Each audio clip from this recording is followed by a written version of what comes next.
I wanted to become a rabbi from the time that I was 3 years old. And at the time, people laughed. And they would say, don't you know, girls can't be rabbis. And no, it wasn't an easy journey. I didn't think it would ever happen. But here I am. I was fortunate enough to write a couple of books that allowed me to travel around the country speaking. And most of the time, I was speaking in bookstores and Barnes & Nobles and Borders. And wherever I went, I met Jews. And these Jews would tell me, I would never go to a synagogue, but I would come to Barnes & Noble to come and hear you speak. I was curious why they wouldn't go to a synagogue. And they would tell me that they felt that a synagogue was an empty environment for them, a boring environment for them, a place where they didn't find God. And they were searching. I went to this organization which had seatings of about 2,000 each every Sunday, so maybe 2-3 seatings of 2,000 each. And I saw so many Jewish people there, and it was a church. And it was a very powerful church service. But what I thought to myself is, there's so much wisdom within Judaism, there's so much power within Judaism, and why is it that Jews are searching outside their faith for wisdom and teachings that I know are inside their faith? I decided with a few friends to just put something out in the air, something called Nashuva. The Hebrew word means we will return. And our goal was to just reach out to the Jews who have walked away from Jewish life. Above 70% of the west side of LA, for example, is unaffiliated.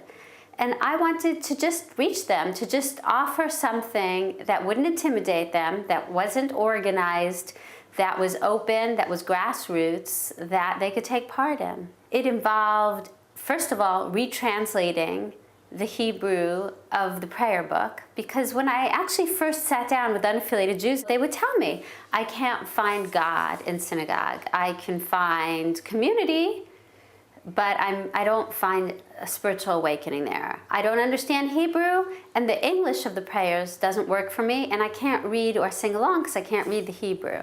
I retranslated the service. We set the service to music from all over the world. African music, hip-hop, reggae, jazz, gospel. And then we put together a band that was interfaith, that was multiracial, multicultural. And we just decided to just put out one service without any advertising. Well, we put out about 20 prayer books thinking that, that would be nice if 20 people showed up. And on the very first night, hundreds came. Hundreds came because everybody knows somebody who's turned off to Judaism. Everybody knows somebody who's unaffiliated, who's interfaith, who feels intimidated, who feels excluded, who's searching, who might be searching at another center, a non-Jewish center, for wisdom that I believe they can search in their own faith for. Not to say that they can't find it in another faith, but my goal is look inside your own faith. See if it's there. See what's there. Nashuva has grown exponentially since that first service. Right now, we serve just on an email basis over 1,500 people in 4 years. What we decided was that it's not enough to pray. We've seen too many people who get engaged in a spiritual life that's not connected to the world. And so we decided from the beginning that our motto was a soulful community of prayer in action. And our mission was to create community, to create a spiritual presence, a sense of faith and spirituality, and to link that with work in social action and social justice. If our faith is real, we pray not only for ourselves, but for everybody in need. And if our faith is true, then we not only act for ourselves, but we turn our prayer into action. My belief is the goal of prayer and the end of prayer has not to do with us feeling better about ourselves. The goal of prayer and the end of prayer has to do with the world that we re-enter because of our prayer. The goal of prayer is action. That is where we land in prayer, is in action.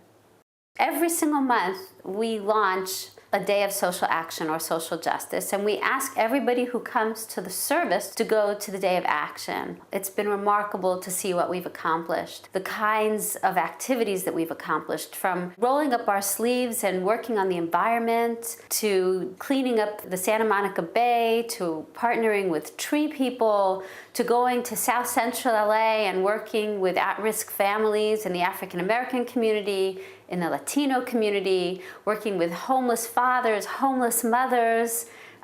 We've done so many incredible things, and our kids, the kids at Nashuva, are seeing that, and they're getting involved, and they're running their own action days, totally self-led.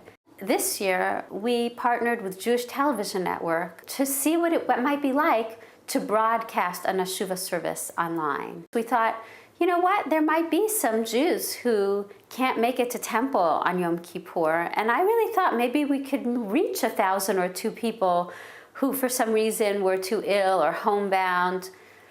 And we broadcast our Kol Nidre, the eve of Yom Kippur, on the internet. And we found out later that 200,000 people viewed that service and participated in that service online. And as JTN told us, that made it the largest Jewish prayer service since Mount Sinai. I know that Nashuva is replicable.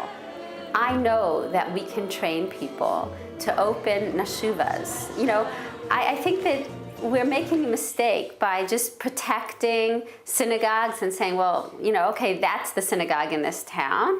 If there's so many more Jews who are unaffiliated than belong to that temple, it's our job to seed all sorts of things, to plant things and water them and watch them grow. And we can see what grows and what doesn't grow, but it's our job to plant. And I know that we can start planting Nashuvas anywhere we want, and unaffiliated Jews will come. And our goal is not to try to steal people from temples. Our goal is to try to reach the very population that won't walk through the door of a temple. Nashuva has grown. I'm amazed by how much we've grown, and we don't have the infrastructure to support the sheer numbers of people who are coming through our doors. On any given Friday night, there are some 400 people who are coming to a service, and we need staff. We need funding for more staff. And our dream would be to create a center here in Los Angeles, and also to create a mentoring center. But it will be a center for that nexus point between Jewish spirituality and Jewish action, and really have it be the hub of a new way of experiencing Jewish life. Outreach services on a regular basis, a place you could come to learn, a place you can come for spiritual counsel, a place where you can be directed in a very clear way to link that faith that you have to action, where you'll be able to right away be linked into a project that's ongoing in your community, so that you can turn your helplessness or your despondency or your feeling that your efforts don't count into action that will right away change your life. That's our goal, is to change lives and to change the face of the Jewish community so that it becomes an involved community and an evolved community.